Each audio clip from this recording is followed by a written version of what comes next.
Yeah, and joining us now to discuss the situation in Ukraine and how the U.S. is responding to it, U.S. Senator from Indiana, Dan Coats. Senator Coats, thanks so much for joining us. You're welcome. Thank you. You wrote an op-ed piece on this I did. a couple days ago, kind of entitled, Why Should Americans Care? What was your case there?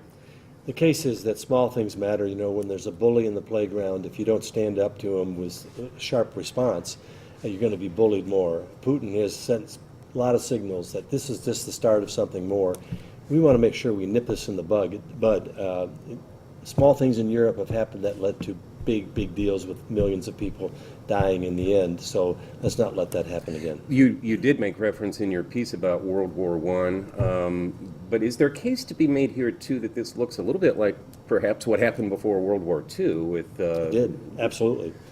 In both cases. The narrative that, oh, they really want to be part of us and we're not going to obey international law. And yes, they're part of a sovereign nation, but they really ought to be part of us. We heard that from Hitler early on. It was used and nothing was done. That's why at this point I think we need to send a very sharp response back, tough sanctions, going after the pocketbook, making it hurt so that they know there's a cost. Right now, the mild things that we have done have not gotten Putin's attention. Yeah, I was going to ask you about that. The White House did announce a round of sanctions yesterday, but they seem to be sort of have been laughed off by the people that they impacted in Moscow. Well, I laughed at it also because compared to what I think we need to do, it was far short of that. It's not going to send the right message to Putin that you're going to pay a price, as we have said, for doing what you did. Well, what would you do? I mean, the world today is different than it was, in 1935 or 1936, Right. and everybody's interconnected economically, and if you start hitting Russian banks, that's going to start impacting U.S. corporations, isn't it?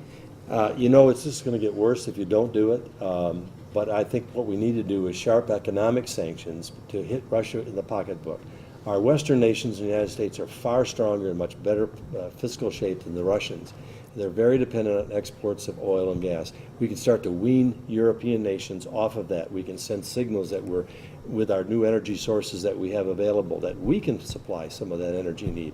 That'll hurt Russia in the pocketbook. And I think no matter what we say, it's not bluff. Rhetoric is not going to work. It's got to go toward their financial situation. And when we do that, they'll have to listen. There is a bit of weakness, though, in our partners in Western Europe, is there not? Because they're dependent on those energy supplies. Which is why I think just psychologically we could send a message that will have a psychological impact on we're going to start the process of weaning ourselves off of your energy and oil and gas. And so down the line, you're not going to be able to count on us.